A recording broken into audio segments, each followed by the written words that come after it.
Today is Tuesday, June 8th, 2021. Coming up on Roland Martin Unfiltered. In our Where's Our Money segment, guess what? 20 brands pledging to commit at least 2% of their ad dollars to black-owned media. Target says it will be 5% by 2022. Looks like they're listening to us.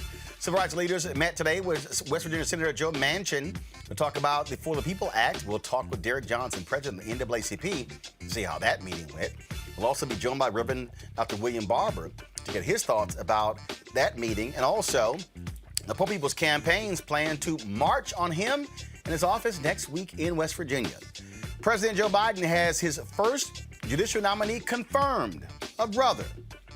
Finally, and the woman responsible for cutting the mic of a retired lieutenant colonel in Ohio during his Memorial Day speech because he dared to talk about actual Black history, well, she's quit. Plus, Pharrell Williams is unhappy with public schools in Virginia, so he's opening a private network for low-income families. All that and more. It's time to bring the funk on Roland Martin Unfiltered. Let's go. He's got it. Whatever the biz, he's on it. Whatever it is, he's got the scoop, the fact, the find. And when it breaks, he's right on time and it's rolling. Best believe he's knowing. Putting it down from sports to news to politics. With entertainment just for kicks, he's rolling. It's on go, y'all. It's Roland Martin, yeah. Rolling with Roland now. He's funk, he's fresh, he's real, the best, you know he's Roland Martin now.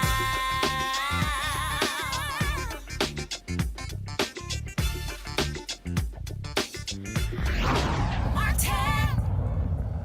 President Joe Biden finally gets his first judicial nominee confirmed by the full United States Senate. Today, they voted 66-33 to confirm Julian Xavier Niels, the newest U.S. District Judge in New Jersey. He served as the Chief Judge of the Newark Municipal Court in the city of Newark for 8 years and as County Counsel for Bergen County since 2015. Senate Majority Leader Chuck Schumer said Biden's nominees would bring back balance, experience, and diversity to the judiciary branch. Let's go to my panel. Ben Dixon, host of Benjamin Dixon Show podcast. Teresa Lundy, principal founder of TML Communications. Mustafa Santiago Ali, PhD, former senior advisor for environmental justice, EPA. And so, Mustafa, I figure you ain't going to be the only one wearing a hat today. So we'll go ahead and rack that. Ben, I want to start with you. Democrats, I think they finally gotten the message how important the federal courts are. Of course, the last year and a half of President Obama's term, Mitch McConnell held up 100 positions, left them open because then they were able to fill those positions. Donald Trump appointed nearly 200 federal judges, 25% of all appellate judges, and they appointed a whole bunch of right-wing young white folks between their mid-30s and 40s because they want them on the federal bench for the next 30, 40, 50, 60, potentially 60 years. And so do you think Democrats now realize, progressives now understand you can't ignore the presidency and the Senate because that's how you get federal judges who outlast any president? Absolutely the case. And Roland, if you think about the fact that they will be there, those conservative judges will be there to roll back or dial back whatever legislation that the Republican Party is unable to block, they could find some way to deem it unconstitutional and have it be caught up in litigation for years at a time. So we can't overstate how important it is for the Democrats to lock down the judiciary, but we also can't underestimate or understate rather how detrimental it was for Donald Trump to have as many appointments as he had. You know, and the thing here, Teresa, it's important, again, to understand the courts. And so you can have all the emphasis on electing people, but if the courts rule the law is unconstitutional, you're still screwed. Yeah, and I think that's probably the biggest takeaway here is, you know, when we're bringing up some of those major issues for gun reform, the women's rights to choose, LGBTQIA, and so many other hot topic issues, you have to remember, like, you know, if the court isn't measured and if it's not balanced and if it's not fair due to some of the, you know, conservative hit points that I think some of the jurists may bring onto the bench, then we're likely in the same state of advocacy, the same state of, you know, protest. if we don't do it the right way. So I think progressives are, really conservatives are doing probably was in the best interest right now. I'm sorry, I can't talk today.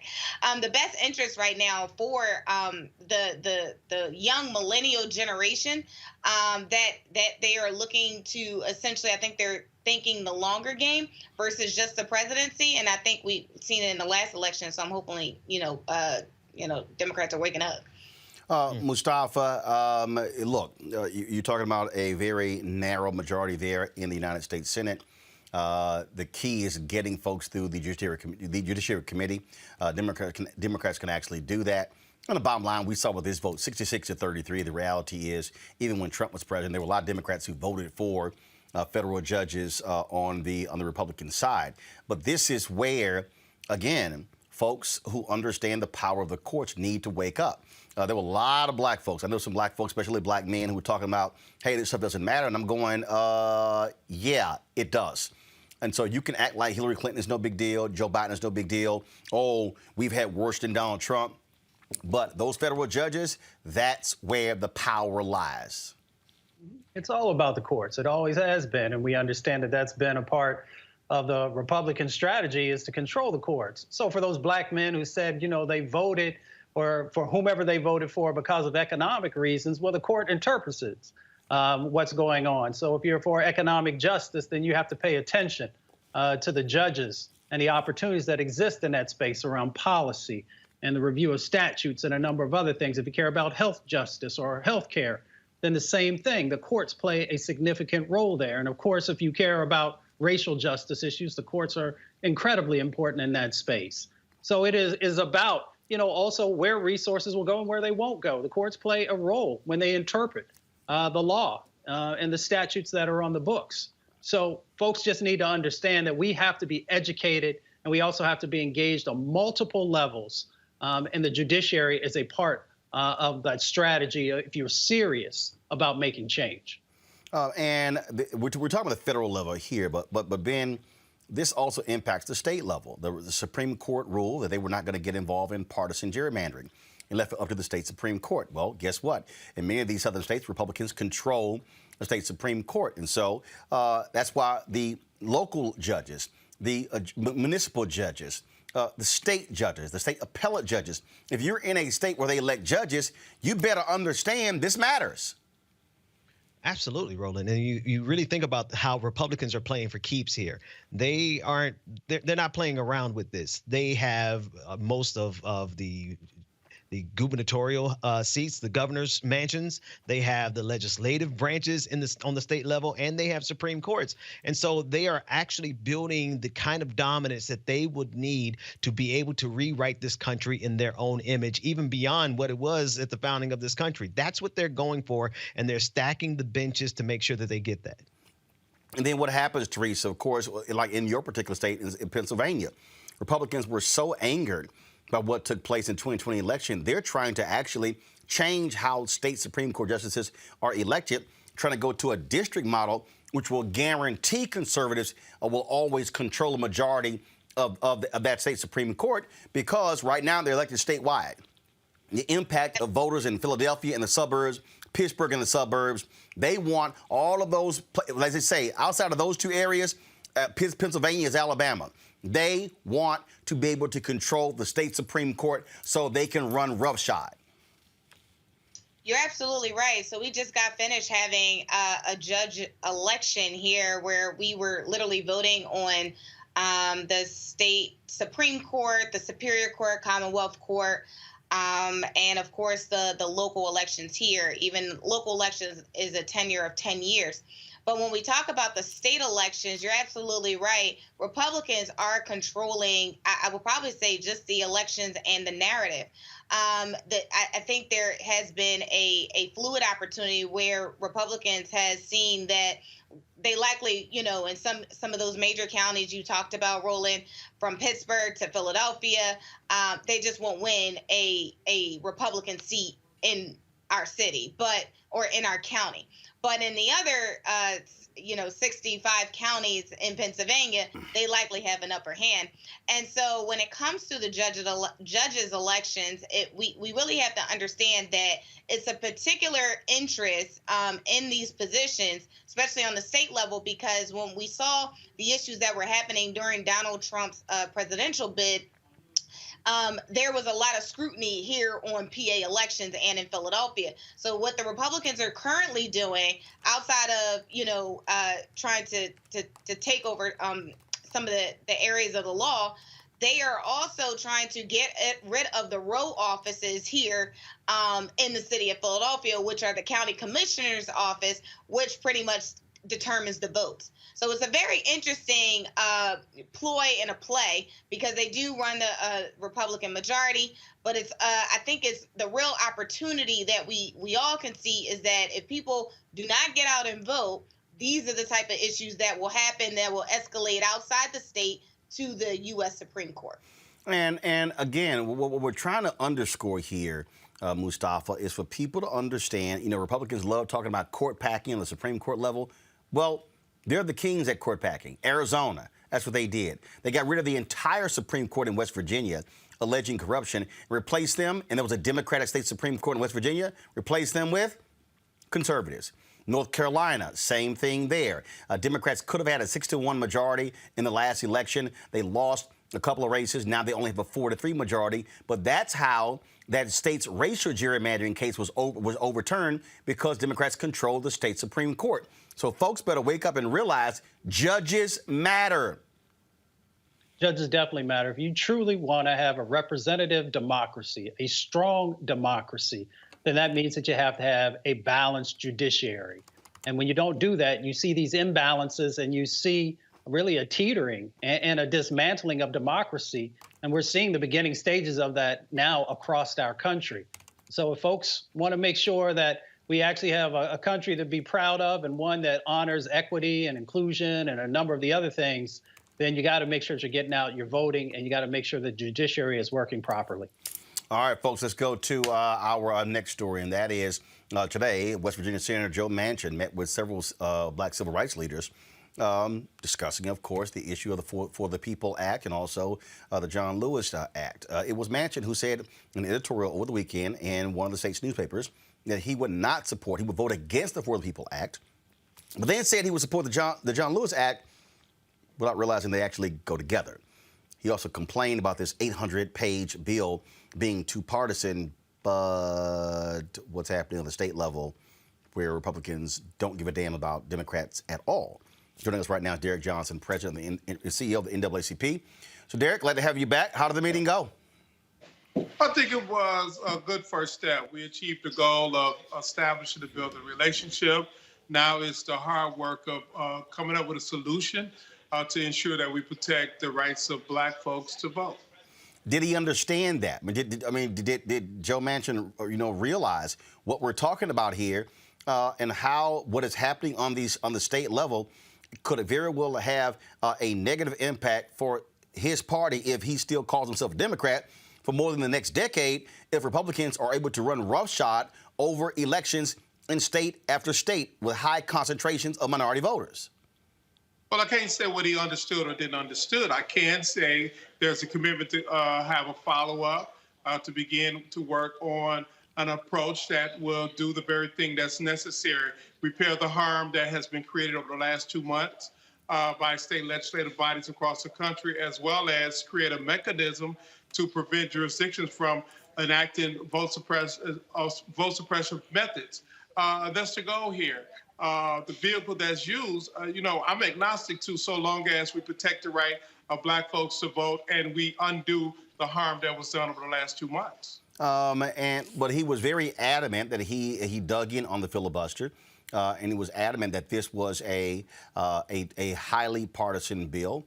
Did you and others convey that the For the People Act, according to a poll that I saw, is supported by upwards of 70+% of the voters in his own state?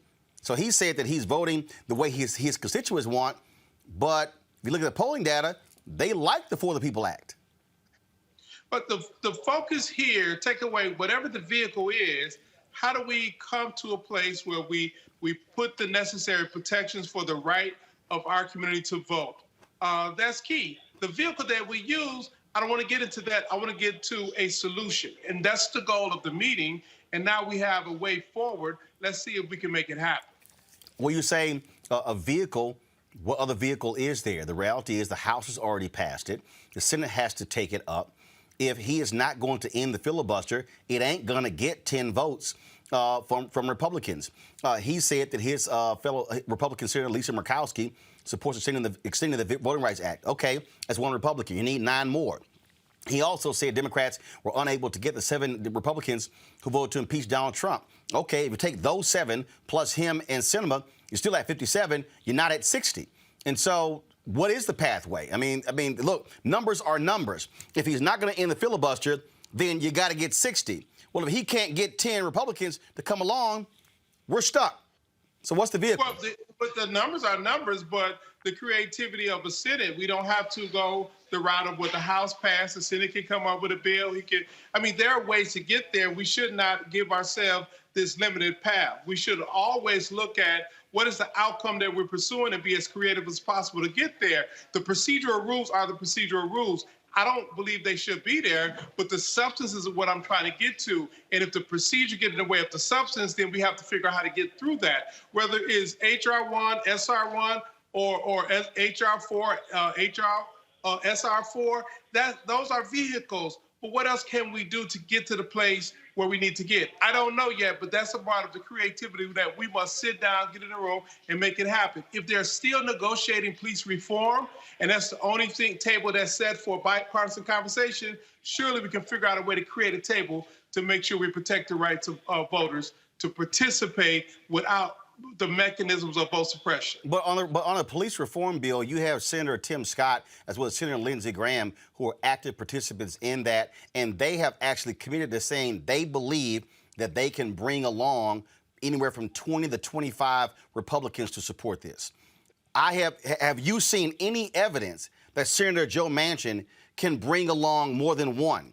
Can he bring along 10? And is there a Republican? I have not seen one. Is there a Republican that can actually broker a bill who will actually step up to do so? And can they still bring along 9 of their fellow Republicans? I've seen no evidence of that. And I've been asking around, even black Republicans say they don't see it.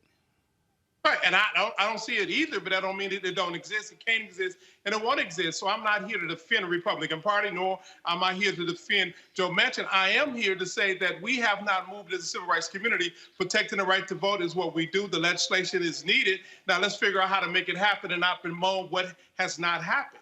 Our goal is to make what people think is impossible possible and not limit ourselves about the cards that's on the table, even if we have to reshuffle the deck. So did Joe Manchin, because it's interesting, he talked about renewing the Voting Rights Act. 8 years have gone by.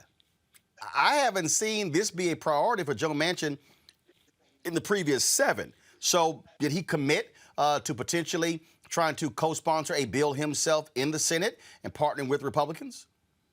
This was the first step of establishing a relationship so we can have the dialogue to look at a solution forward.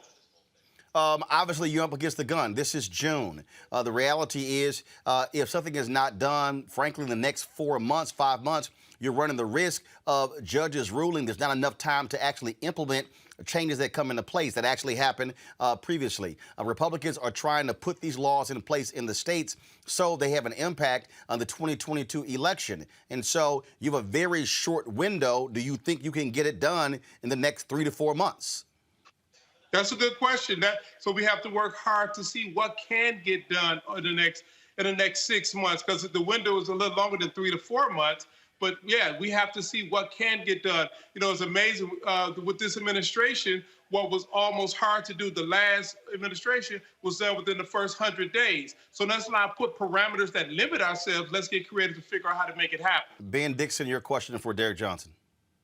The first thing that comes to mind is the Lucy and the Linus football scenario where Charlie Brown is trying to kick the football, and over again we see not only have the Republicans move that football, but Kirsten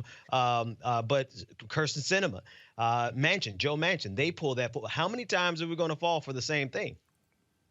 Well, the question is, what options do we have right now? We have the cars that's here. We have the lineup of members in the Senate that's there. So what's the option? Do we just complain about what is not happening, or we figure out what to do? This ain't Charlie Brown. This is real life. Question, Teresa, your question for Derek Johnson. Hi, Brother Derek. So when we are looking at finding some of those solutions, what can some of the other civil rights organizations and community organizations do as we are leading up to some of this limited time that we have?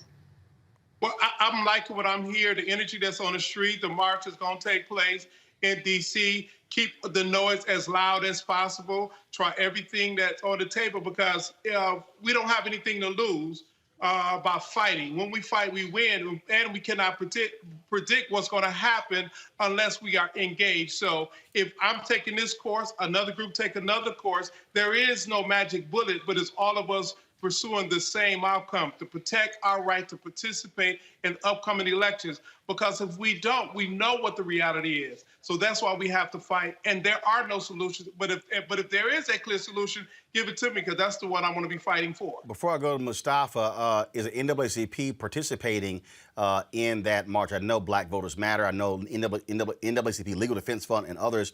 Are y'all one of the participants in that march, that caravan, which will take place beginning June 19th, ending here in D.C. on June 26th? No, we're not. You asked a question last week. We have not signed on to that. I have not had the conversation about it. I support the fact that it's taking place. Why? Why wouldn't the NAACP, with its history of activism in the streets and mobilization, why wouldn't the NAACP be a part of a national effort to emphasize voting rights? But that's not a conversation anybody brought to us about signing on and being a part of. Actually, I heard about it the first time on your show last week. It's not that we have not signed on to do that right now. You're saying no one from Black Voters Matter has approached NAACP about this? No, Latasha and I have not had this conversation about this march. And Latasha and I have known each other for 20 years. Mustafa, your question. President Johnson, we know that lots of times pressure coming from outside of the state has not moved Senator Manchin. I'm curious, do you think that there are things that we can do working with folks inside of the state to educate folks and to hopefully have them push Senator Manchin to think more broadly about the set of opportunities that are in front of us? Well, that's the strategy we have taken on. We are on ongoing conversations with people on the ground in West Virginia, providing training, providing talking points, demonstrating how the decision will have an impact on West Virginians. That's the strategy. That's the energy that we're looking at. We're talking about a Southern senator in a red state who have no national aspiration that we can put our finger on. It's the local game. All politics are local. It is very familiar to me. That's why our energy has been focused on West Virginia, because national outcry for this particular member of Congress have not been a proven strategy to move him. I want just one more here. You have a state conference, West Virginia, there in NAACP West Virginia State Conference, correct? That's correct. What role are they playing? Are they playing? Are they organizing and mobilizing in that state? What are they specifically doing in West Virginia on this very issue? That's a part of the training that we're providing to them. I needed to have this initial conversation with the Senator. Now it is about the state ground game, the type of support that we will be providing, putting staff on the ground in West Virginia to organize their community about this issue. That's where our energy will be. As people march on Washington, as people demonstrate, this particular member has demonstrated time in and again that national pressure is something that he pushed away. But local conversation is what actually can get to move him, and that's where our energy is. That's where our focus will be. I know that the Poor People's Campaign will be having a demonstration in West Virginia next Monday. We'll be talking to Reverend Barber in about 20 or 30 minutes. Has the NAACP joined the Poor People's Campaign in terms of their particular event, and then vice versa, in terms of focusing on that local pressure that you're talking about? Put on Senator Joe Manchin, where he is hearing from West Virginians, whether they are white, whether they are black, it doesn't matter. And so what about that event taking place next Monday? I think that's a great thing that's taking place, and I look forward to the energy that's brought by the Poor People's Campaign. And with NAACP, we're taking on the strategy to focus on the pressure points that we know are effective, and that's not something that you have a strategy over the broadcast into the public view. The problem with the meeting that we just had was it was telegraphed before we even had the meeting. So the whole meeting was defined. Unfortunately, movements are not televised. Unfortunately, when you tell people what you're about to do, that's the first step of them preventing you from getting it done. It is our goal to focus on an outcome, not necessarily say, well, we're going to join this march or that march. We support all of those things. But at the end of the day, we have to work as hard as we can in many different directions by many different groups and many different organizations to apply whatever we know to be pressure to move the needle. And if we do that effectively, in alignment, in support of one another, somebody may hit the proper trick wire to get the thing moving. You said the meeting was telegraphed. How so? What from like who telegraphed it? So are you saying that by it becoming public, that's what made it less effective? Explain that. Well, anytime you're trying to sit down with a policymaker to try to have a substantive conversation about the opportunity of expanded democracy and stopping those from preventing us to vote, and that person is from a red state, you automatically garner opposition and pressure, which is something that some policymakers cannot overcome in the public. Very little is done in the public space. Much of what we should be focusing on, how do we move the needle in a way that's both strategic and outcome-based? That's our focus. And if others take other directions, I commend and support it, but we all have a role to play. And so we should pursue the roles that we must in order to get to the outcomes that this time, this period demand for us to be at. Otherwise, we know what the consequences will be. There are a number of people, they said that you have the For the People Act and then you have the John Lewis Act, that one without the other renders it effective. That one of the things I've seen tweets from Reverend Barber, even other elected officials who've said you got to have both. Ari Berman, who's a voting rights journalist with The Nation, has talked about that as well.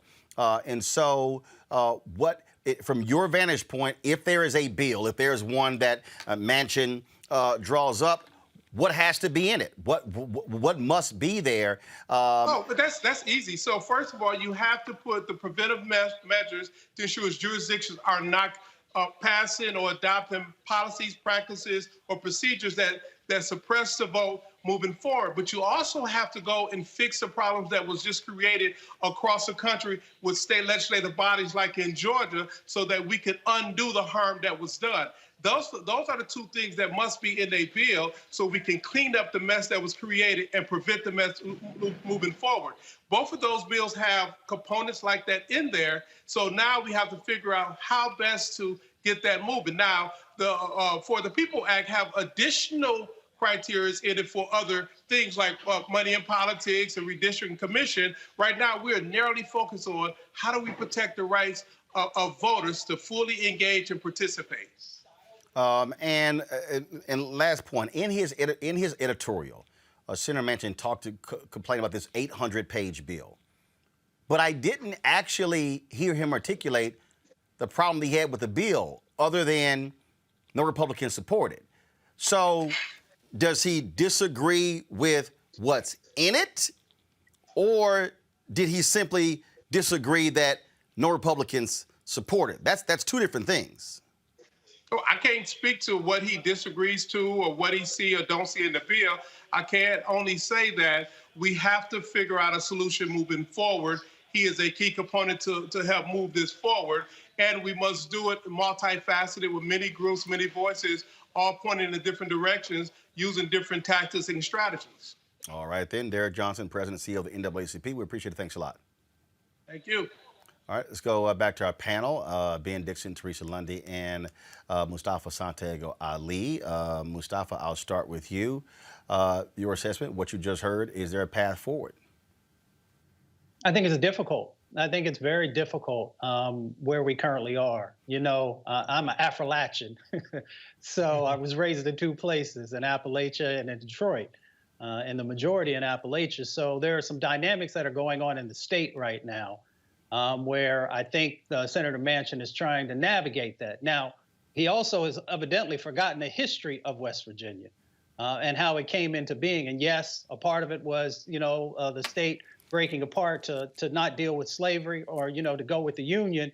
But it was also about voter requirements and voter suppression that was happening to people who are in the western part of Virginia. So he should be a champion for making sure that folks have the opportunity to vote. The other part of it was around the allocation of funds. It was around taxation. So when he moves away from D.C. statehood, we all know that that's about taxation without representation. So the history of West Virginia, at least the beginning days of it, was based on many of these critical elements that folks are fighting for today that he should be in support of. So I just think it's going to be very difficult to get him to move. I think that it does happen maybe in a small way by actually engaging with folks in West Virginia who the polling has shown is in favor of many of these things, the American Jobs Plan, the things that we did around the COVID relief bill, and then, of course, you had raised earlier around the various voter writing acts that folks are in support of. So it is a curious matter why he has not gotten behind it, because you're not supposed to be in those halls forever. You're supposed to be there to live up to what your folks are asking for and to also make sure that the country is in a stronger position. And so far, his actions have not strengthened the country. The thing here, and I sat there and I listened to what Derek said there, Teresa. And again, show me 10 Republicans, please, out of all of them, show me 10 who actually have expressed an interest in dealing with voting rights. Sensenbrenner in the House sponsored a bill that would have fixed the Voting Rights Act that was gutted to some degree. And Shelby B. Holder. Very few Republicans in the House signed on as a co-sponsor. None in the Senate. So I get what Derek is saying. All right, let's try to figure a pathway. But again, if Manchin is adamant about not ending the filibuster, fine, Joe, show me 10. I'll wait. No one can really answer that question because it likely just doesn't exist. I mean, part of the track forward is I think the pressure, as much as I love the advocacy and the grassroots power broking per se when it comes to that advocacy in the streets, I think we need to kind of call, you know, some of those co-sponsors on that bill to the carpet. So that means some of those PACs that have you know, multi-million dollars in it or thousands of dollars in there, they probably just need to, you know, I think probably utilize some of those dollars for advertising campaigns to really show, you know, some of those senators who pretty much it's a flip-flop. You know, part of it is, you know, they one of them, you know, they say they're for it, and then the next that they don't. But I don't think that message is probably really coming out to the forefront. But at the end of the day, I mean, you know, a strategy is a strategy. If they can get it done, they can get it done. But as you said, I think Joe is absolutely not moving to date. Look, I'm sorry, Ben. I don't see it. I have not seen in 8 years where Joe Manchin has been a champion of voting rights. So all of a sudden it's, hey, let's go ahead and reauthorize the Voting Rights Act. Dude, come on. And again, what the Supreme Court said is that you can't have pre-clearance with some states and not others. Okay, so he goes, well, let's extend it to all 50 states. You're not going to find 10 Republicans that support that. You're not. So everybody who keeps talking about Manchin, this has to be, Joe, show me the 10. Show me the 10. Okay, I'll give you Murkowski. I'll give you Romney. I'll give you Collins. That's 3. Where's the other 7? Where is it?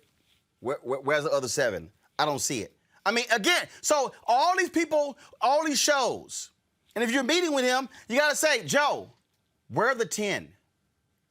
Give me an indication, Joe, of the 10 that will actually consider it. I see 4. Again, Murkowski, Romney, Collins. Hell, Tim Scott, only black senator. He ain't considering this. Toomey, he out. He ain't considering this. Burr in North Carolina, he out. He ain't considering this. Portman, he ain't running in Ohio. He ain't considering this. We damn sure know Mr. January 6th insurrection, Ron Johnson, he not considering this. So, where the 10? They don't exist. Joe Manchin knows this.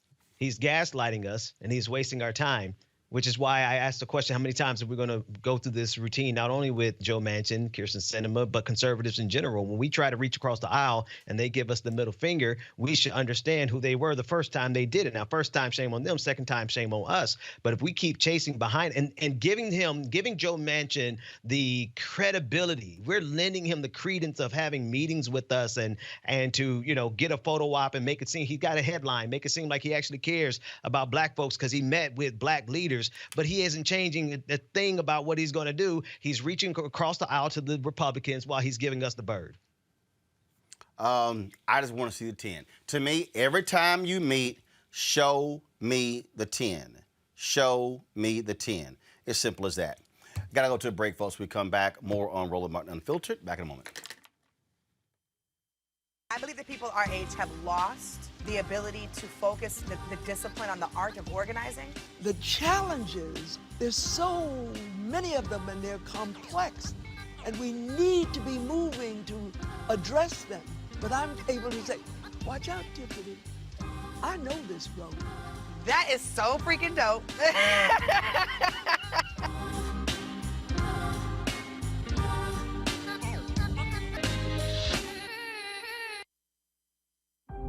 I'm proud of the officers I worked with on January 6th. They fought extremely hard. Our worst nightmare really come true, an attack on American democracy right here in the nation's capital. I experienced the most brutal, savage, hand-to-hand combat of my entire life. I received chemical burns to my face that still have not healed to this day. I just remember people still swinging metal poles at us, and they were pushing and shoving. They were spraying us with, bear mace and pepper spray. They were all shouting at us, calling us traitors. It's been very difficult seeing elected officials and other individuals whitewash the events of that day or downplay what happened. As an American and as an Army veteran, it's sad to see us attacked by our fellow citizens.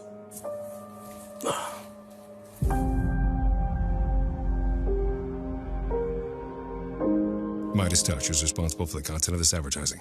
George Floyd's death hopefully put another nail in the coffin of racism. You talk about awakening America. It led to a historic summer of protest. I hope our younger generation don't ever forget that nonviolence is soul force. Priceless.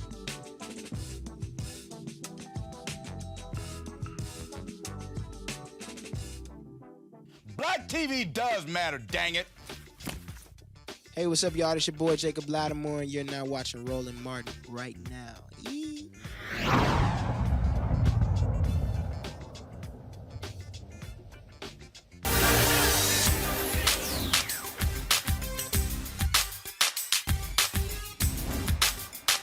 Been frozen out.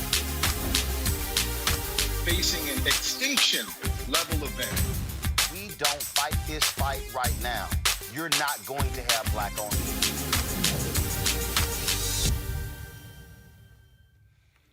Well, today, 20 brands pledged to commit at least 2% of their ad dollars to black-owned media companies through Group M's Media Inclusion Initiative. This pledge invites Group M clients to invest at least 2% of their total annual media budgets to black-owned media companies. Invitations and planning are active now, with activation projected in the next 12 months. Brands participating in the initiative include AARP, Adidas, Citizens, Danone, DoorDash, Ferrara, General Mills, L'Oreal USA, Mars, MGA Entertainment, Miskin America, Nestle, Number 7 Beauty Company, Bernard Richard, Pharmavite, Ring, Target, Tyson's Food, Uber, WW International. I think that's Weight Watchers International, Inc. So they made that announcement.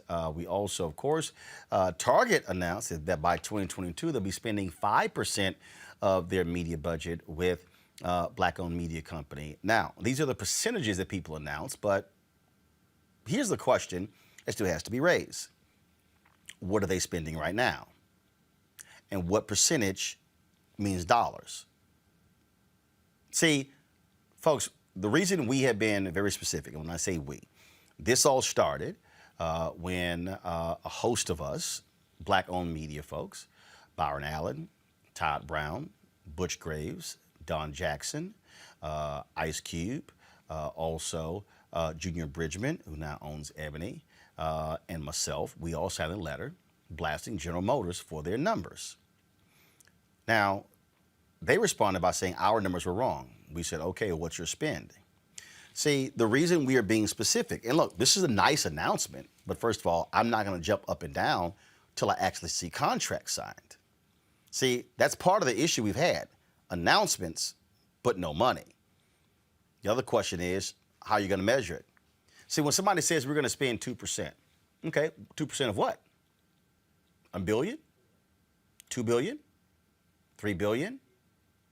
And then how are you going to actually report it? Who's going to be checking?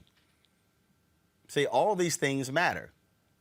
And the reason I'm asking the question right now is, okay, how much are you going to spend? Because here's the deal. You're talking about 2%. Okay, I get it.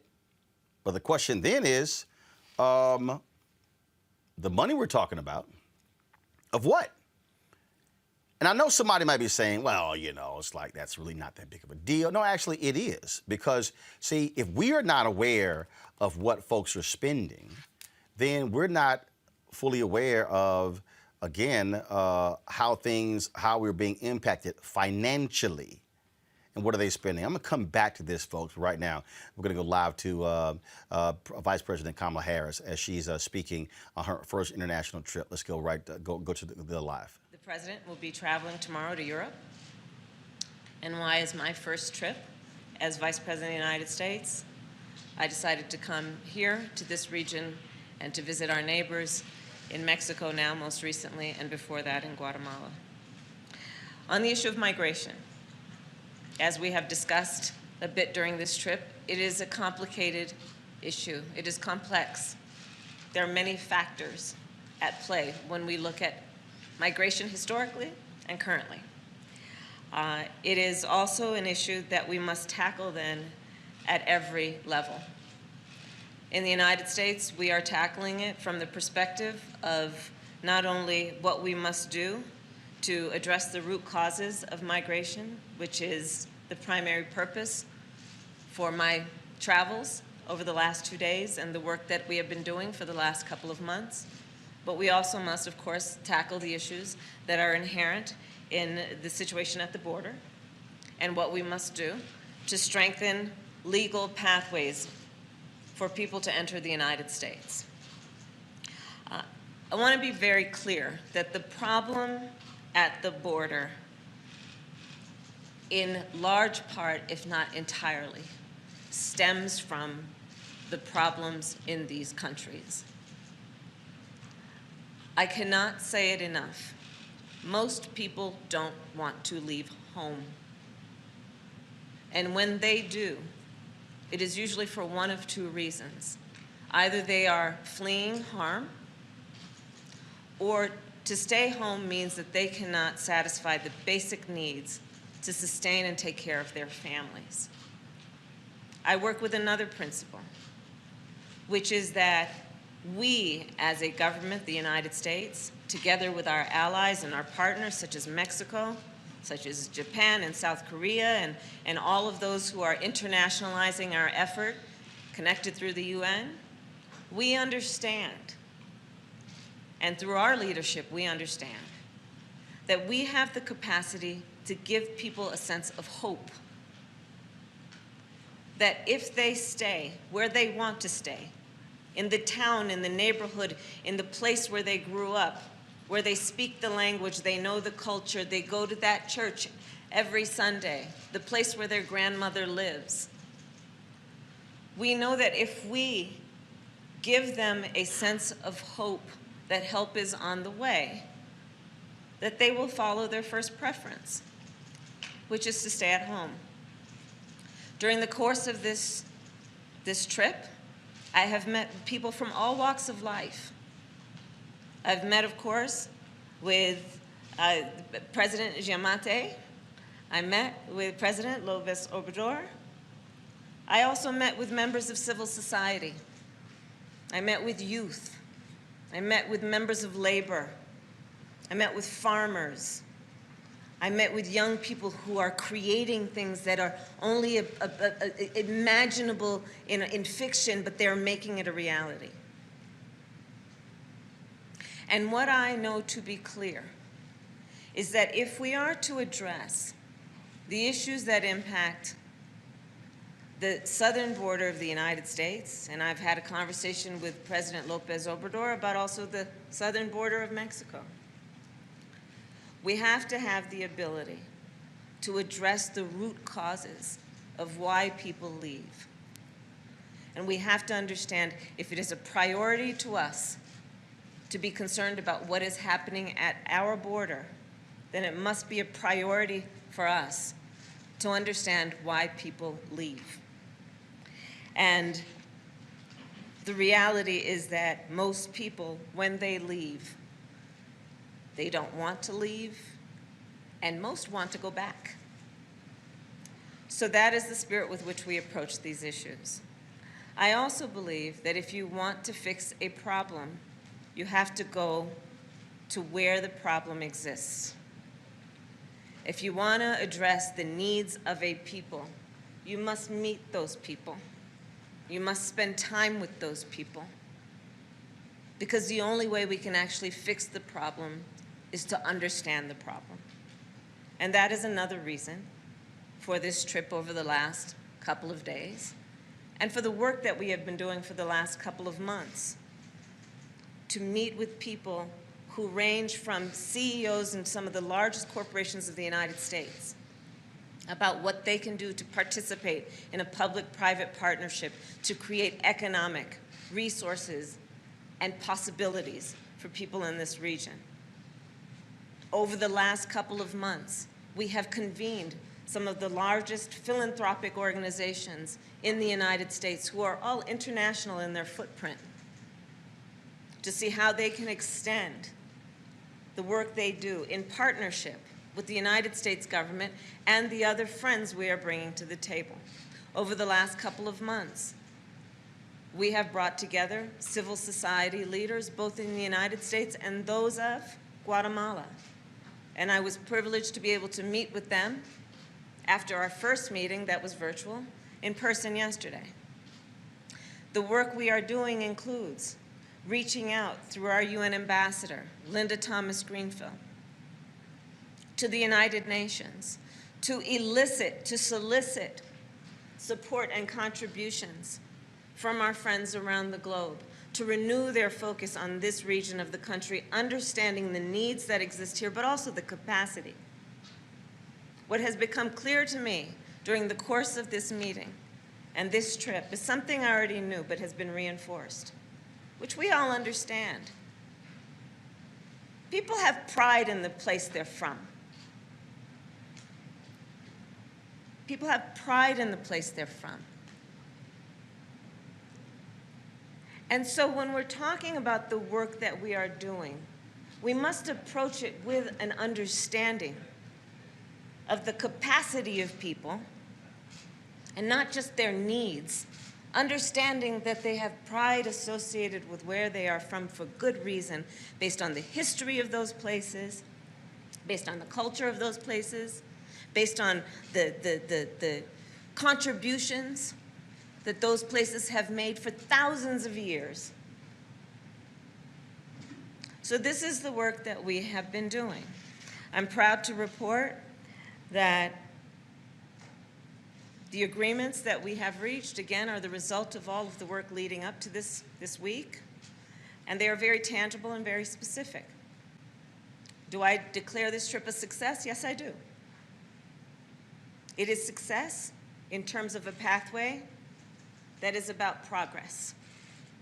We have been successful in making progress.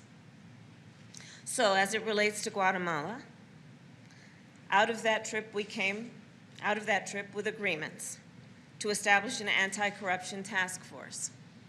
This was probably one of the dominant themes of my conversations with the variety of people we met with in Guatemala, including concerns about those who are in exile from Guatemala in the United States, who I've also met with and convened. Out of the trip to Guatemala, we have an agreement to create a smuggling and trafficking task force.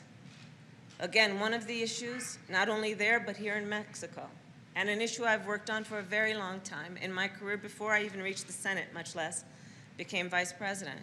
The need to address the fact that there are some of our most vulnerable populations that are susceptible to abuse and susceptible to fraud and more horrible things as a result of the smuggling that we have been seeing. From Guatemala, we came out of that with an agreement to create a young women's empowerment initiative and dedicating $40 million to that initiative. Why? I knew it before, and it is not unique to this region. It is an issue in the United States as well. We need to do more as a globe, and those of us who have resources need to do much more to invest in girls and women around the world. All right, folks, that's Vice President Kamala Harris speaking right now in Mexico City. If you want to see the rest of the speech, go to whitehouse.gov, whitehouse.gov. I'm going to go back to our Where's Our Money segment, but right now I want to go to, of course, Reverend Dr. Barber. Earlier we were talking with Derek Johnson, President and CEO of the NAACP, and he was talking about the meeting they had today with Senator Joe Manchin. Reverend Barber, not sure if you actually caught that interview. He talked about they open a channel of dialogue, hopefully pursue a way to get him to come on board, if that even means sponsoring his own bill in the Senate, any number of things. So just want to get your thoughts on that. And I said to Derek, look, this guy's made it clear he's not going to get rid of the filibuster. He can't present 10 votes. So I said, I'm trying to understand what is the pathway forward. We met with Manchin in February with people from West Virginia. And I said to leadership then, and we said, we needed to be on him much earlier. When he decided to block $15 living wage, he was showing right then his concern for poor and low-wealth people and for black people. Because if that had passed, 40% of black people, working people, would have been raised up out of poverty and low wealth. Manchin is an interesting guy. He has the Southern way. He'll talk, but he's not going to move without pressure. It's almost an insult that he says, after just the other night, he was singing "We Shall Overcome" at the Kennedy Center while Joan Baez was singing. And he said how much he loved John Lewis. John Lewis wrote the For the People's Act. And the VRA bill is named after John Lewis. This is all a sham. It's a sham. And people in West Virginia are tired of it. I sent you a piece, and I hope you play it, of one of the white women from the mountains who's talked about him and said he's not just against black people. He's standing with the oligarchy, with the elite, with wealth, and he doesn't want anybody, to have more access to vote, black, brown, white, if they're going to push in a more progressive way. The question for us about Manchin is who has their thumb on his neck. Who is he listening to? We know he's listening to the U.S. Chamber of Commerce because they are loving him and supporting him and telling him to hold on to the filibuster and not to support the For the People Act because the aristocracy in this country doesn't want a full voting. We even hearing now that there's some other Democrats that don't want. I mean, the truth of the matter is we have more access to the ballot that we fought for and won in North Carolina than they do in New York. Roland, in New York is a Democratic state. So we just need to be real about what's going on here. And we need to have pressure. He will dialogue and dialogue and dialogue and say he's going to talk and continue this. And where will we be? Right to the mid-year elections. And Democrats will not have done what they say. Now watch this. This is an interesting dynamic. Two things I want to mention to your audience. Number one is, not one time during the election did Manchin say, if you elect me, I'm going to block the For the People Act. He wouldn't have dared say that because he needed votes.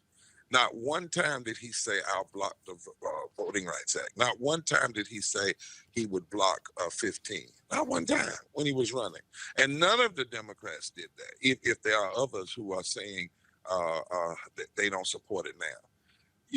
That we ought to take that as a serious insult. And I don't just mean black people. I mean black, brown, white, anybody who is about a progressive America. Because if you undermine the right to vote, you can't get to the other things like living wages and health care and infrastructure that will impact our community. The second thing that we need to look at, Roland, is why is it that Manchin is seemingly against everything that Vice President Kamala Harris could be the shero on? Now think about this. If he'd supported 15 and it came down to a 50-50 vote, Kamala Harris would have had a deciding vote. And what would that have made her? The darling of working people throughout this country. Now she's put over voting rights. Now all of a sudden he's not doing anything on voting rights. He doesn't like the For the People Act. He can't tell you what he doesn't like about it. He's going to hold on to the filibuster. If he wasn't doing that and it came to a 50-50 vote, guess who again would be the shero? Vice President Kamala Harris. And what would that do? That would position her in the most powerful way if she ever ran for president, because she would have done two of the most powerful things in the country. She would have been the deciding vote to raise people's wages and to expand voting rights. Now, why is it that he's so against these issues and do not want them to come to the floor and he doesn't want her to have that kind of power? We got to go deeper in our analysis of this, Roland. This is not just about dialogue. Manchin will talk. I've talked to people in his state, say he will talk, he will smile. Yeah, you should have been in the meeting we had with him when one of the ladies said to him, I knew your mama. And we up here in these hollers in the mountains do not like what you're saying. That's why we're marching on Manchin this coming Monday, 5 o'clock in Charleston on the 14th. And then on the 23rd, we're coming to D.C. And we're inviting all people to join us. Buses are coming from Kentucky and from West Virginia. They're going to lead it. The people from his state are going to lead, not somebody speaking on their behalf. And we're going to have a rally. We're going to that Russell building where Senator Russell, as you and I have talked about, years ago in the 60s, did the same thing Manchin is doing now. Used the filibuster to block advancing civil rights and advancing voting rights. This is not just about dialogue. This is about a devious plan to undermine voting rights, undermine living wages, undermine the ability to have a broader and more progressive voting base. And this is about the fear of the elite and the ruling wealthy in this country, because as you and I have talked, poor and low wealth people now make up 30% of the electorate. Biden and Harris won because of poor and low wealth people voted 55% for the Biden-Harris ticket. And Manchin is a tool of the U.S. Chamber of Commerce. And how dare anybody tell us we've got to go to him and talk nice and talk sweet, almost like you're begging him to do what he swore to do, on a Constitution. He swore on a Bible to uphold the Constitution. The 15th Amendment is in there that says nobody can abridge or deny the right to vote. He's violating that. Equal protection is in there. He's violating that. Establishing justice, violating that. We should, but you have to handle him with kid gloves. No. We need to stand up now. And if he doesn't change, we need to use standing up to him now to build momentum, to change the Senate in a big enough way that his wishy-washy way of being won't even matter when it comes to the issues we're concerned about. You talk about the activation January 14th, June 14th. What's going to happen on June 14th, right. June 23rd as well. Of course, Black Voters Matter. They're organizing a caravan from Mississippi to the nation's capital. I asked Derek if the NAACP was involved in the Black Voters Matter one. He said no one reached out to him. I asked him if they were going to be involved in the Poor People's Campaign and said that they're doing some training there as well. Do you think that part of this issue is that right now civil rights community is disjointed? Because of course, they had the meeting today, and this is, I'm going to play this video. This is what Manchin said after the meeting. About your willingness to support some legislation. I just think we had a constructive conversation. I think everybody pretty much knows the importance of what we're doing, and I think I'm very much concerned about our democracy, protecting people's voting rights, making sure that that's done, and making sure we understand how fragile we are as a country today. Did you talk about your interest in the John Lewis legislation? Sure. And did they indicate that could be acceptable? No, there was nothing basically for or against. It's basically everyone's position was discussed. It was that's all I can tell you. It was a very good, it's just an excellent meeting, and they were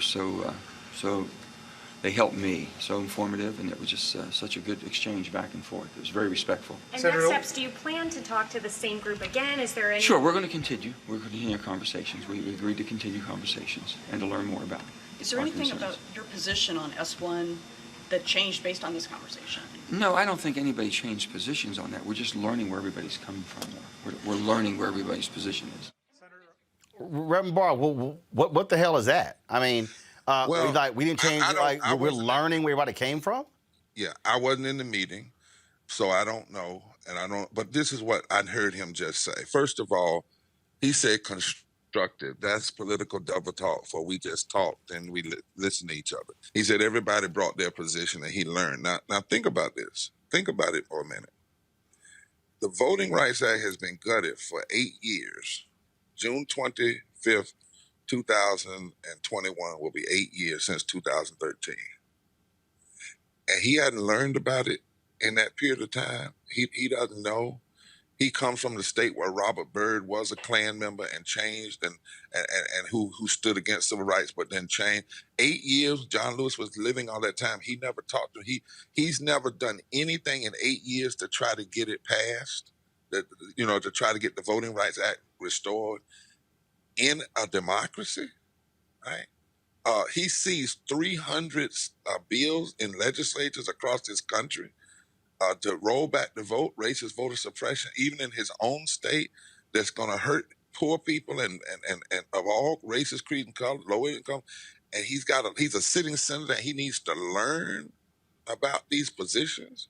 He needs to learn about voting rights. He swore to uphold them, but he's got to learn. And it was respectful. I don't know what to do with this language. I mean, what do you expect people as not to be respectful? I mean, that's like a given. That's like saying to your child, he's so well spoken. I mean, what do you expect? But the issue is these bills have been out there. They've been, John Lewis talked about them before he died. They've been written. They've been put forward. Now Democrats have the power. It's in the Democratic Party platform. So he doesn't know. He doesn't know what's in the platform. He doesn't know that voter suppression is real. He doesn't know about January 6th that just happened, insurrection. He doesn't know that Trump has created a big lie that's continued to lie from the Southern strategists that started in the 1960s. He doesn't see. He needed the top leadership to inform him. Come on, that I'm insulted that he would say that about my brothers and sisters. And sure, I'm glad we're gonna continue. He should talk, but there also has to be with that pressure. Now, Dr. King taught us, and A. Philip Randolph and all others taught us, you have to have creative tension because we're dealing with politics here, not tiddlywinks. We're dealing with politics, not tiddlywinks. And so we have to put pressure. In fact, Martin, I want you to know, I'm not going to West Virginia because I want to go. The people there asked. Do you hear me? The folk from the black, one of our persons is an 80-year-old black woman who has seen Manchin do this kind of stuff for years, and she's one of our organizers. The other is a white woman from up in the mountain, just two of them. It's a lot of them. They said, we have to do this. They said the problem with Manchin is he doesn't ever get any pressure from West Virginia because, years ago, Manchin lost his election. Then he went to the miners and he begged them to support him and said that he would support the miners. Do you know what the miners did just yesterday, Roland? I'll send it to you. The United Mine Workers came out with a press release saying, no, we are for the People's Act. We are for the Voting Rights Act and for voting rights. The miners did. The United Mine Workers did. Cecil Roberts and that group. So he's even there on the wrong side of the very people that have been part of his support. So, and this is not this is what we got. This is not, some game where it's where there's talk. Man, folk are filing these bills and passing them. And if they get those bills passed before the Voting Rights Act is put back in place and pre-clearance, you can't judge them. Only the Protect the People's Act will be able to deal with all of these bad laws. And if you allow this to happen, you allow a minority in this country, a minority voting bloc and extremists who support Republicans to control this democracy. And you've already seen what they're willing to do. They're willing to try to create insurrection. They're willing to put Trump back in office. I mean, this is nothing to play with. And he says he has to do more talking. Come on, Doc.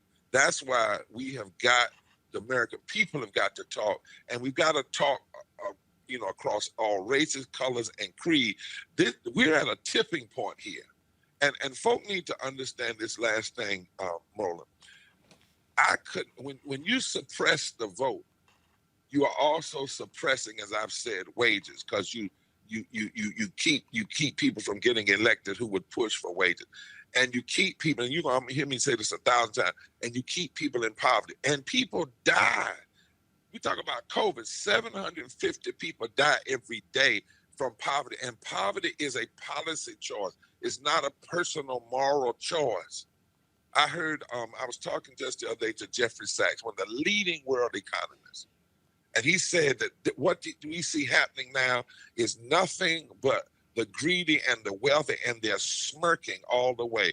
They're trying to continue what started with Ronald Reagan as long as they can. And Manchin is doing nothing but helping that continuation. And so we should be bothered. This man and whoever's with him, it's like you're literally spitting on the graves of those who died, that we might have a Voting Rights Act, that we might have expanded voting rights. This is not about talking, this is about delivering. And for him to suggest that he learned something is I wouldn't have ever said that about myself, to admit that as a senator, but it sounds like to me, Roland, just political double talk. In fact, that's what the people tell me up in the hollows of West Virginia. I'm my white people who know Manchin. They say he's just double talking. They say he's abandoned them. He doesn't care about the 700 and some odd thousand poor and low people in West Virginia. He doesn't care about over the 350,000 people who make less than a living wage. And they say they are sick of it. They are sick of it. Not all of them, but a significant are just sick of it. And if they're sick of it, and they're white, surely we ought to be sick of it, and we ought to stand up and speak out. And this notion, lastly, Roland, this notion that if you go in and challenge him, that somehow you're not being respectful. You know, if you raise your voice, you're not being respectful. That's just ridiculous. Simple as that. Reverend Dr. Barber, we certainly appreciate it. As always, thanks a lot. Thank you, my friend. Take care. All right, then. I want to get the panel's reaction to what you just heard. Then we're going to go back to our Where's Our Money segment. I'll start with you, Teresa. Just your thoughts on what Reverend Barber just laid out. He spoke straight to the point. Yeah, I love when Reverend Barber speaks. He's always speaking truth to power. And you know what? He brought up a lot of good points. I mean, starting with the location of some of the angst that is coming from Joe Manchin's district. You have people, you know, I think he said it was an 80-year-old woman that is in his flock that lives in West Virginia that's like, enough is enough. And she's like, look, this isn't the same, you know, this is the same rhetoric that Joe Manchin has been doing for countless of years that she's lived in that district. But I also think Barber also talked about, I think, the understanding of change and what could potentially happen if the right mechanisms were in place. But I think even if we go back to the conversation with Derek, from the president of the NAACP, they're still trying to find the solution where I think it's kind of already geared where there is, I mean, we're trying to change or find a solution to a person that doesn't want to change and has a track record of moving on some of these issues. And I think, you know, Reverend Barber really brought to the forefront that the bigger plan here is not the short game site that we're seeing. It's not, you know, giving them the opportunity to sit down with Black leaders or to sit down with those who essentially he just needs to help his base or try to grow a new base. So I think there was some really highlighted key points there. But again, I think it is about, you know, us showing up together and supporting one another. But I also think we should be looking at the long game as well. Ben. As I was listening to Dr. Barber, I couldn't help but also just thinking again, after as many times as Joe Manchin has shown us who he is, at some point we have to believe him. And we can tell who he is. You can tell a tree by the fruit it bears. He bears results for Republicans. Joe Manchin is a Democrat in name only. He is there doing the bidding of the Republican Party, and we have been on the receiving end, the negative receiving end. And it's gotten to the point, Roland, that we're at the final proposition, right? They've gaslit us on so many topics, trickle-down economics. They were like, just give it time. Keep giving it time. We went down to the next topic, then the next topic, and the Democrats couldn't deliver for us on this, that, and the other. Now we're down to the fundamental proposition. Will you protect democracy? Will you protect our ability to even vote? And if Democrats can't step up to the plate and protect our ability to vote, and they leave it up to just Joe Manchin, oh my goodness, we can't do something about one senator we can't whip one senator into shape, 2 senators if need be, then they're letting us know that they're not going to deal with us in good faith because they didn't really have any intention of protecting our vote when it came time to compare our vote to their inability to get rid of the filibuster. But that filibuster over us. But that, Mustafa, is the point, is the problem that and people have to understand. This is the conundrum when you got a 50-50 tie. One person can wield all this power. And I know people sitting here saying, oh, you shouldn't be talking about this here. But the bottom line is this here, okay? Ohio could be won next year. Pennsylvania, North Carolina, Wisconsin. That's 4. Protect Georgia. First of all, that's 4. Protect Georgia, protect Arizona. Democrats could go from a 50-50 to 54. To 54. Okay, all of a sudden, 54-46, then you're like, Manchin, you can't control nothing. Now you just one vote. And that's the piece. And I had one guy who was like, and I understand Ben's point, but there's one guy who said, He said, well, I voted for this person. I said, dude, you voted for one of 218. I said, you still got to get 217 votes. This is all about power. You know, when you really understand this game, you know, it is about power. And right now, Senator Manchin is getting the attention.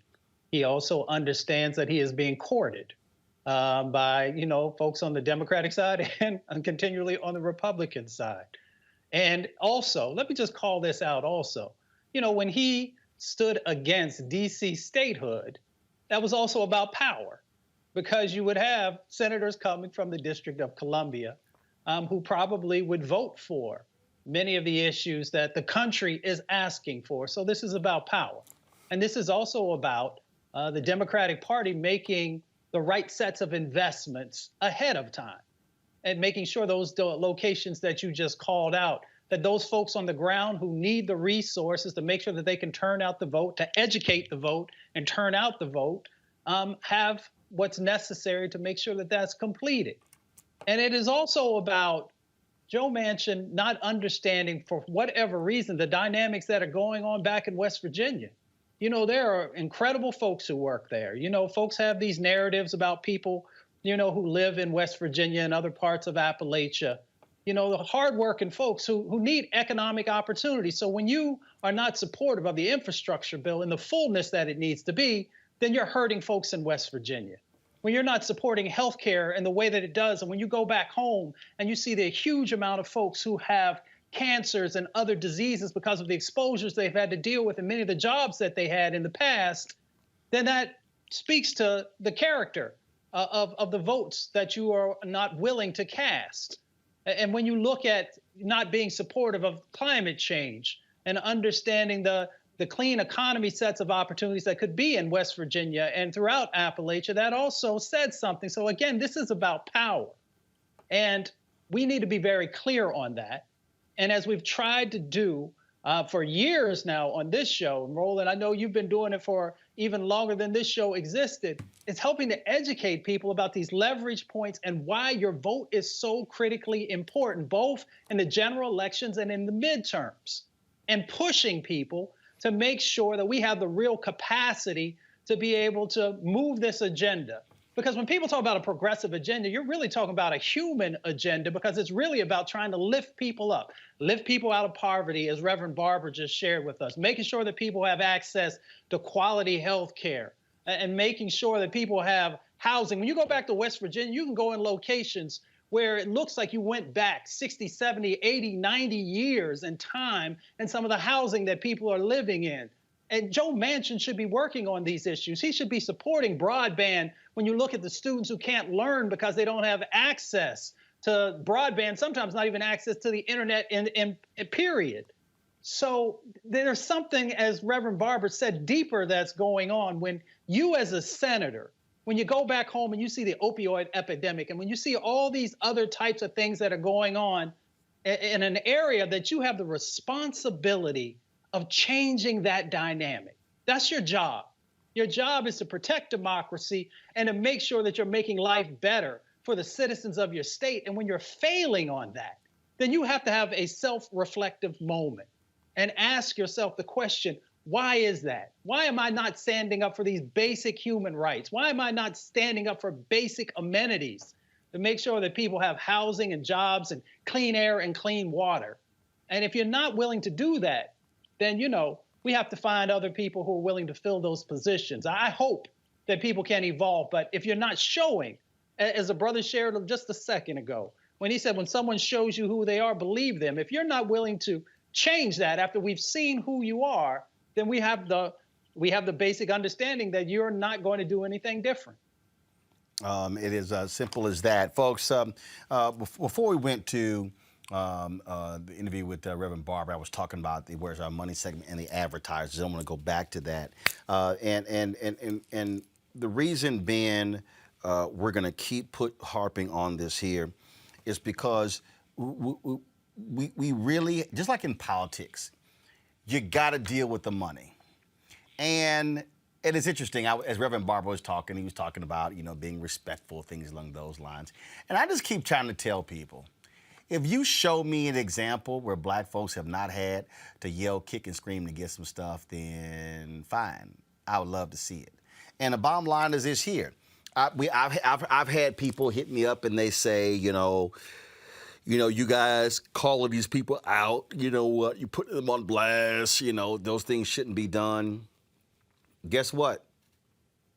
I don't think General Motors would have made that announcement. Group Inc. would have made this announcement. Dentsu would have made that announcement. None of these companies would all of a sudden be going, oh yeah, are we going to commit to spending with black-owned? Target announcing we're going to do 5% with black-owned. Because let's be real clear. We know the language, Teresa, they've been using. DEI, diversity, equity, and inclusion, diversity, people of color, BIPOC. No, we were very specific, Ben. We said money going to black-owned media, period.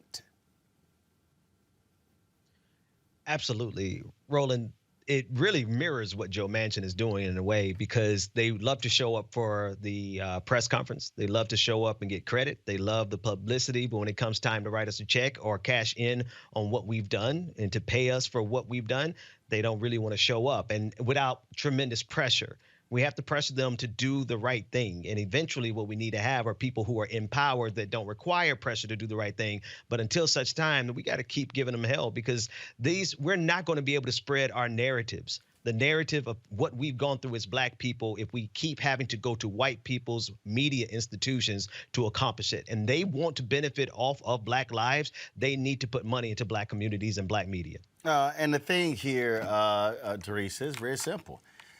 You don't get the contracts, you can't grow. I think part of the problem, and I keep saying this here, you could talk about Lippin Group, Sunshine and Sachs. We could start naming Fleischman Hilliard. You can't name a major black-owned PR firm that's coast to coast. I can name a whole bunch of small firms. Yeah, like TML Communications. So one of them, y'all know I had to do a little plug. But that's precisely my point. The point is this here: if you're not in a position to compete for larger contracts, then you can achieve scale. Then you can't open offices in Atlanta, Charlotte, Chicago, New York, L.A. I mean, it's, Dallas. Whatever. I mean, and that's the deal. It's scale.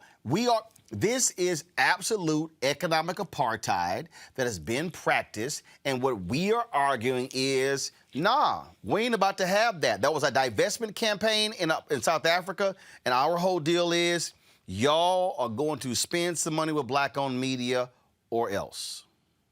Part of it is, I think, some of the contracts that happen from the corporate standpoint that yes, they will give money to small minority businesses, but I think when corporations are starting to look at how much of a percentage they have to give to some of these minority businesses in order to grow, that's when the issue really starts to take a hold. And thus we start to look at our local governments and our state government when we start look for contracting, because there's a lot of restrictions even on that. And I went through this whole process, wrote a whole op-ed on it about the value of the importance of being certified in city government in order to attain contract.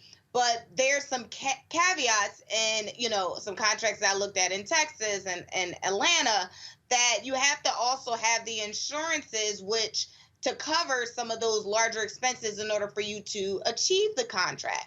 So there is a lot of stipulations, even if you are rewarded the contract, that is a hardship.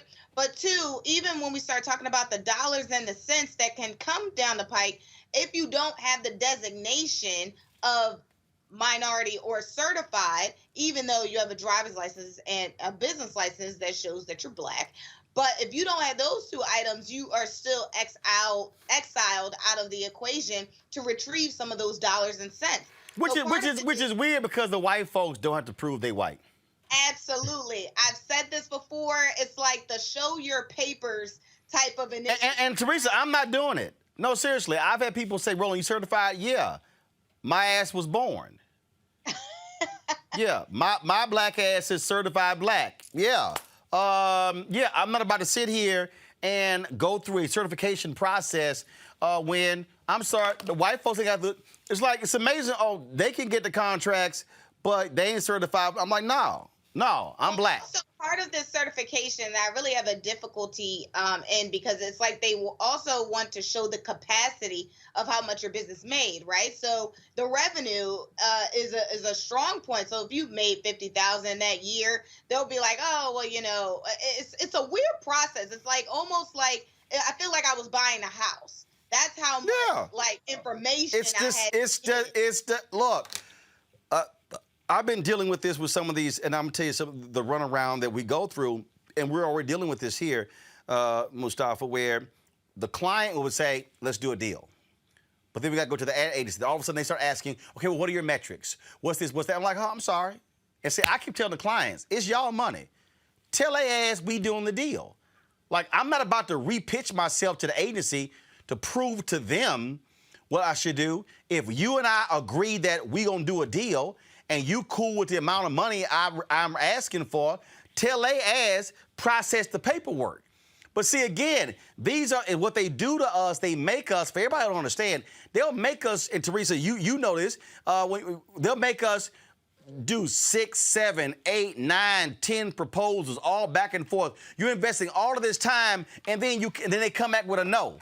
And you're supposed to be all excited. Well, at least you were being considered. Damn that! I didn't get the check. I have a personal story. I have to say it's a big broadcasting company. They reached out. They said they had $1.5 million. Big broadcasting company based in Philadelphia? No. Here you go. They start with it rhymes with. I'm just messing with. Go ahead. They have 3 letters. I had to help. Well, hell, they all got 3 letters. Go ahead. So, anyways, they had $1.5 million, and I said, okay, so essentially, what is this call about? They was like, look, we want you to help on the minority spend. And I said, okay, so what is that budget out of that? You'd be surprised it was less than 10% of that. And you should have seen the hops, skips, and jumps. And so what I did, evaluating that this wasn't my first time going through this rodeo, I said, we're not the right firm for you, but I wish you well in hopes that you can find a bigger budget to a majority minority city that encompasses more minority population.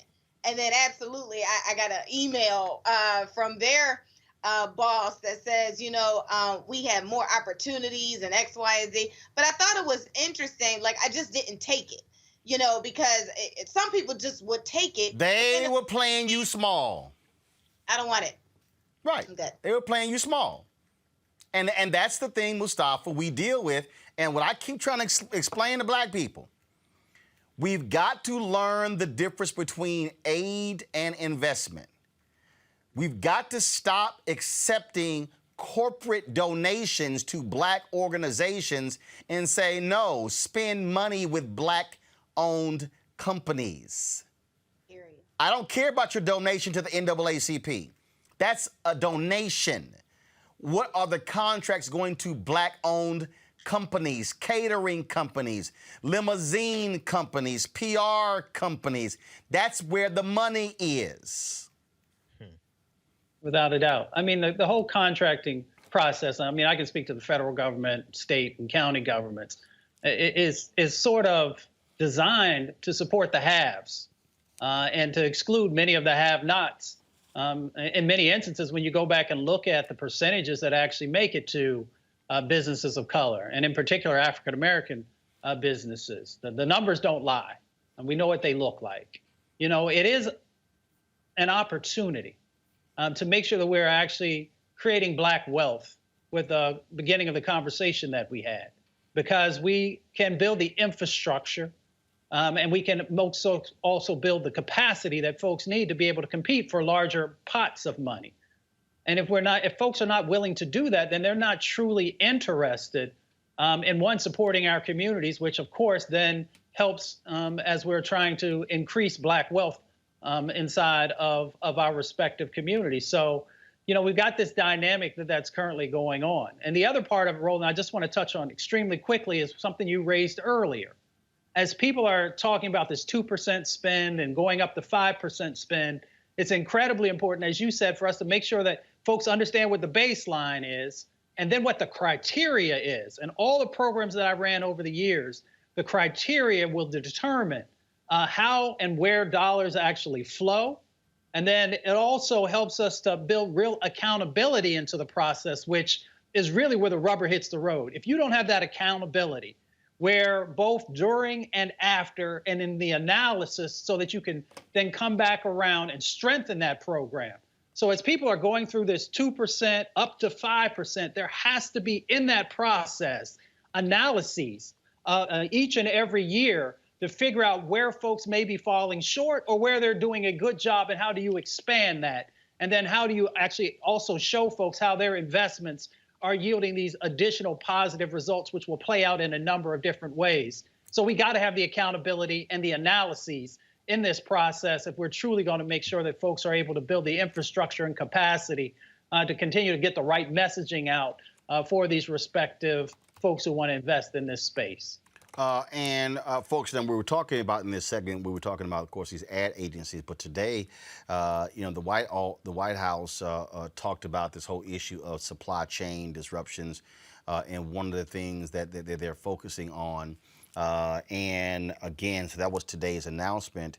But one of the things that we still are talking about it again, the issue that we're raising is, where do Black-owned businesses go along with that? And so, and the reason I want our audience to understand why we're doing this segment, we keep harping on it, because I want all of you to understand, and the panel's been talking about this, you got to follow the money.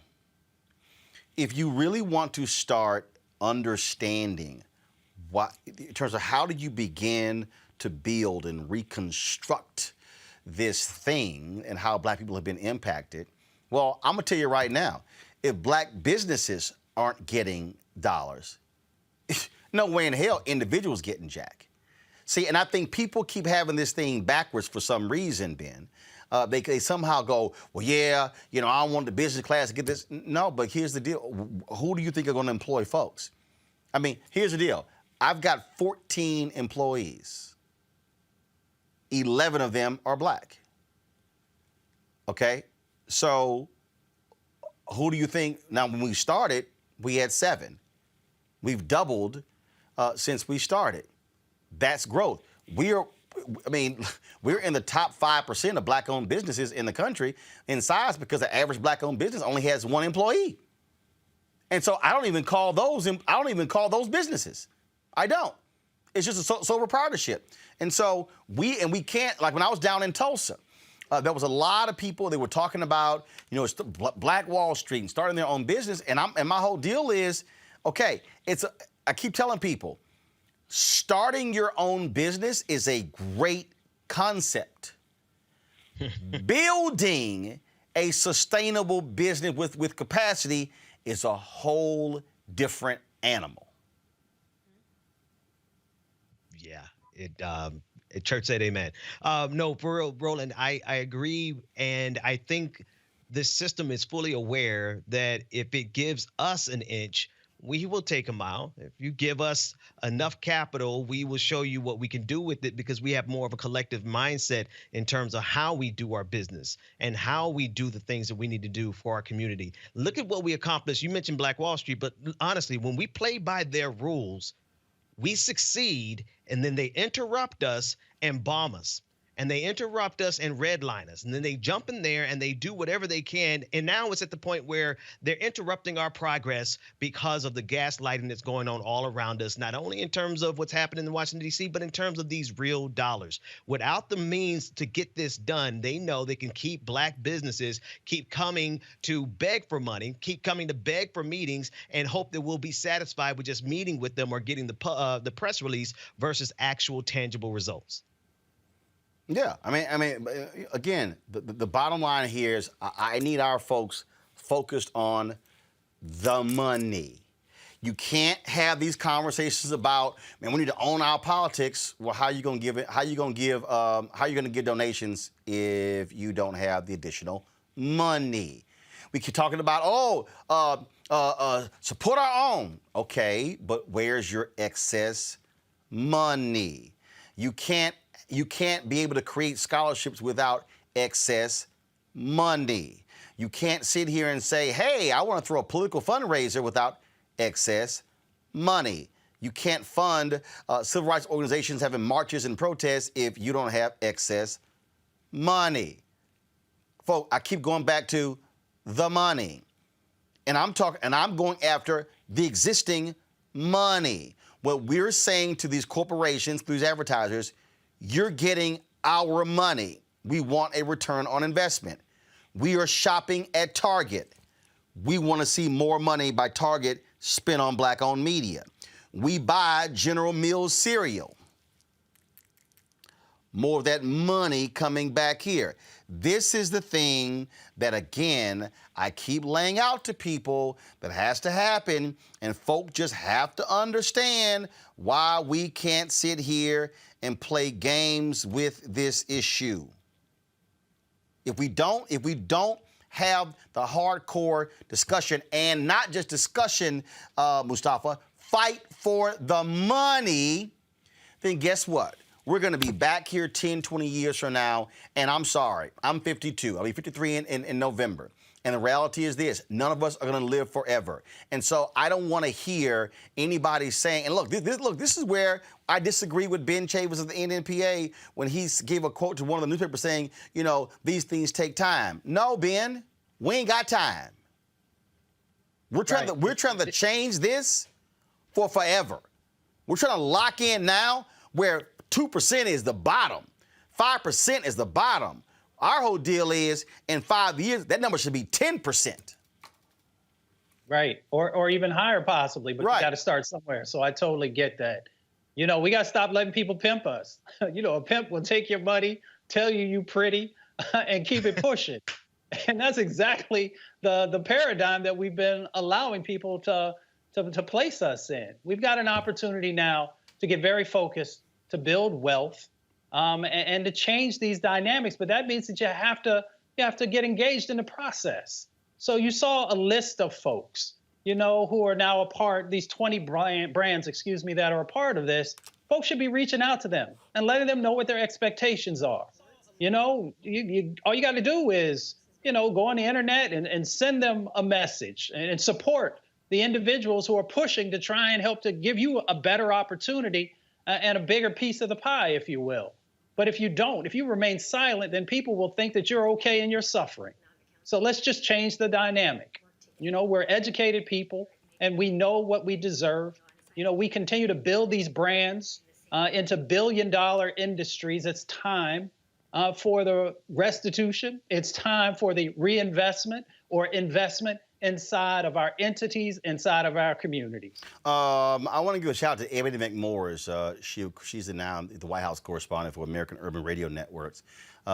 She actually was in the briefing room today. And folks, again, I need everybody to understand why it matters. April Ryan leaves American Urban Radio Networks and goes to Byron Allen's The Griot. They replace her with Ebony McMorris, okay? So now you got two Black-owned media folks sitting in the White House briefing room. This right here is why we have to be able to get the resources, because when we put our people in the briefing room, these are the questions that get asked. They're not going to get asked by white journalists. Listen. Sorry. Will the administration work on unbundling large contracts to ensure that Black-owned companies can compete for them? So we are very focused on trying to make sure that our Build Back Better agenda, sorry, it's hard to see. Is it okay if I stand here to be able to look? Yeah, I relate. You know, we are we are really focused on making sure that as we talk about diversifying supplier bases here in these reports, that we are not just talking about small businesses, but we're talking about disadvantaged businesses as well and minority-owned businesses. And so you've seen in our American Jobs Plan that we put proposals in there related to small business and strengthening small business, and we know that an important piece of that is leveraging federal procurement and the power of federal procurement to support those businesses. So, Christian's been very eager in the back. Go ahead, Christian. Last actual one. That's why, and I've made the point, when we are able to build, able to grow, then we're able to employ more people, and it would be great for us to be able to have black folks, black-owned media people who are in the halls of Congress, who are at DOJ, who are in every single federal agency, asking those questions, demanding those answers. That right there, Teresa, again, why when we are able to build capacity, hire and employ, we can do more of that. Absolutely, and shout outs to Ebony. She has been a true friend to me over the past year, and so I congratulate her in that new position. But she's absolutely right. I know even her, like, she had a business herself, so it's like having people that understand the economic hardship it is to maintain a business and let alone grow a business. August of this year, will be 6 years. And I can't tell you the amount of conversations I've had in 2020 and some early 2021 with friends who have businesses but had to close because of the pandemic. And how much consulting that we've all been giving each other, finding programs, finding resources, and some of it, like I think the deadlines or the portals and the links just didn't work. And so now we're talking about how we rebuild and bring businesses back to the black businesses back to the forefront of these corporations who essentially allow a small percent, a piece of the pie to go to us, but it's not a lot to grow. But I feel like we're doing the bulk of the work. So I think the mindset has to change. I think Brother Mustafa was absolutely right that what we can do in this space, small businesses and those who are willing, to go to these organizations and corporations that we're spending our hard-earned dollars and ask them to do more. Put a campaign together and say, we need you to do more by 2022. Let's just speak it into existence. But if we don't utilize our voice, we can boycott for a day, boycott for a week. But I think if we keep the pressure on, we keep the pressure high, and we put our pen to paper and we send it up, I think we could probably get some results here. Absolutely. Folks, let's talk about real quick what's happening in Ohio, where Nina Turner is running for the 11th Democratic congressional candidate to replace, of course, Marcia Fudge. Her campaign announced they've raised $3 million. They raised $2.2 million with $1.55 million raised in the quarter ending March 31st. The grassroots campaign is funded with an average contribution of $27 overall. They have 47,000 donors representing every state in the country, and of course D.C. as well. And so she, of course, is greatly benefiting from a national profile. And so we're watching that particular race, and we're also looking at many other races as well. Today, we'll be getting the results of who is going to win the Democratic nomination for various seats in Virginia, including the governor's position as well. Virginia is very much a blue state, so whoever wins the primary tonight will likely go on to become the governor in November. But we'll see what happens there. So we're watching that particular race as well. So lots of different, of course, yesterday we talked about, of course, what's happening in Maryland. And we've had, of course, the sister who's running in South Carolina. And so there are a lot of other candidates we're watching. And we're going to be focused on, of course, that North Carolina race as well. We'll be featuring some of those candidates who are black candidates who are running for Senate in North Carolina. Let's go to Texas, where Governor Greg Abbott, y'all, this is so stupid. These white Republicans are just so upset with the 1619 project. They don't know what to do. So Texas Governor Greg Abbott hopes to instill Texas pride in residents with a new law he says promotes, quote, patriotic education. Listen to this fool. Keep Texas the best state in the United States of America. We must never forget why Texas became so exceptional in the first place. A law creating the 1836 Project does that. The 1836 Project promotes patriotic education about Texas and ensures that the generations to come understand Texas values. Under this law, every newcomer to Texas who gets a driver's license will also get a pamphlet that outlines Texas's rich history, as well as the principles that make Texas, Texas.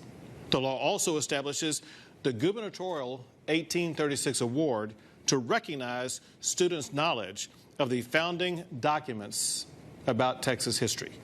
I want to thank Representative Tam Parker for his leadership on this, as well as Representative Serrier, Representative Toth, Representative White, as well as all the members of the Texas House and Senate.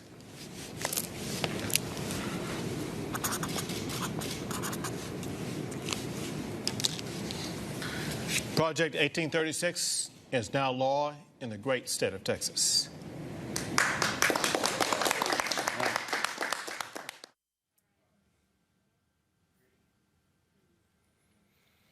Here's why this is pretty much a dumbass idea. First of all, y'all, I'm a native of Texas, and there's a requirement in Texas to teach Texas history to all 7th graders in the state. All 7th graders. Yeah, literally. In fact, if I recall correctly, the Texas history book was bigger than the American history book. So this is stupid. The other reason it's stupid, Greg Abbott, do you really want to talk about Texas in 1836? Do you want to talk about the role Texas played in the Civil War? Do you want to talk about Texas being a Confederate bastion? I mean, we're more than happy to talk about that. We're more than happy, Greg, to talk about the racial incidents in Texas since its founding. We're more than happy to talk about the lynchings in Texas as documented by the Equal Justice Institute at the lynching memorial that's in Montgomery, Alabama. So, Greg, if you really want to have a conversation about real Texas history, we can talk about that. If you would like, Greg, we can talk about Heman Sweat and how Texas Southern University came into existence because white folks would not allow him to attend the University of Texas Law School. So therefore, they mandated a black law school be created. We can talk about, see, Greg, if we're going to talk about all the history, let's talk about all the history. Let's talk about how black folks were treated in Texas. I wonder what's going to be in that pamphlet, Greg. I wonder who's going to be on that commission, Greg. And Greg, just in case you think I'm one of these crazy, outlandish liberals who came from out of state, no. My mom and daddy was born in Texas. My daddy's folks are from Texas.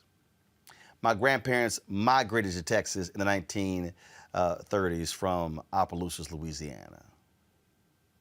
So yeah, my nieces and nephews, 3rd and 4th generation Texans.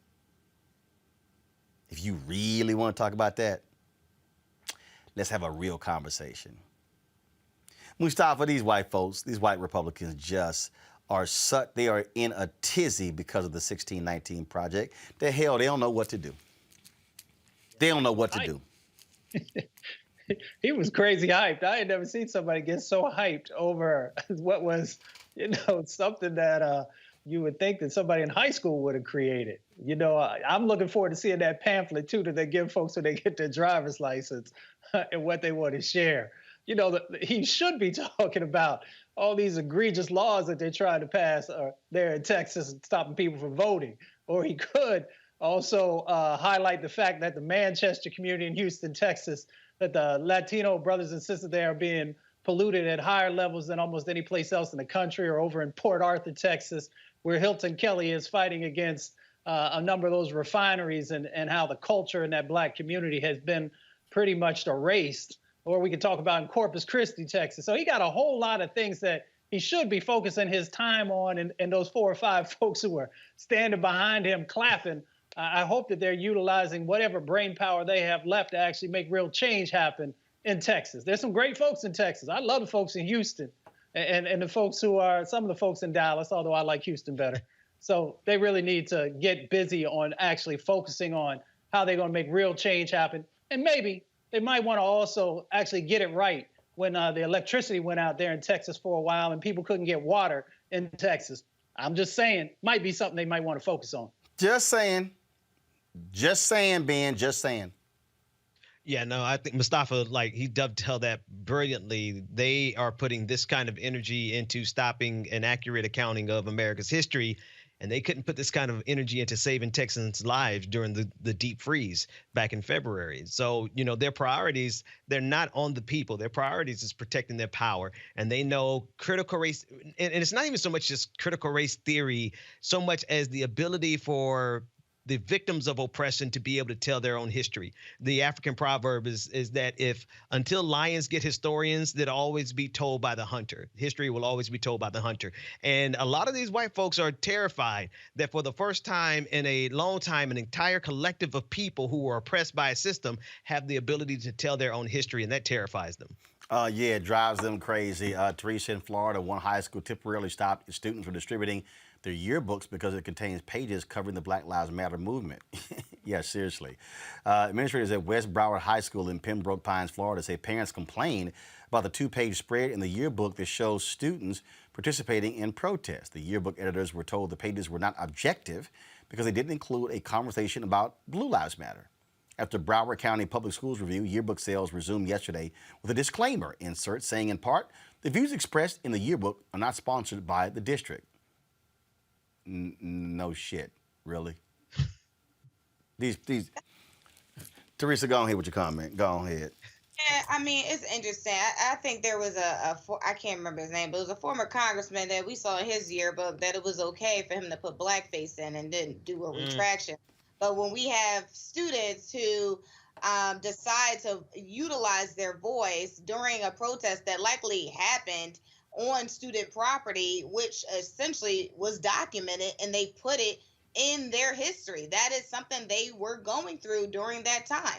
So, I mean, it's funny how, you know, at school district administrations specifically, they look to put sports events, they look to put, you know, the highlight points. But I think when it comes to the oppression of the black man, it's something that, you know, we have to now put a disclaimer on.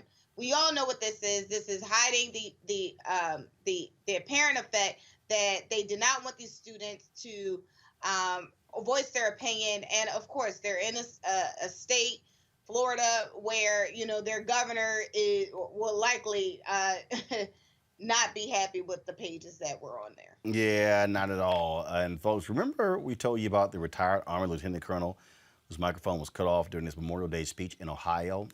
Well, Cindy Sushan, the chair of the Memorial Day Parade Committee, and the woman responsible for cutting his mic, yeah, she's out. She quit.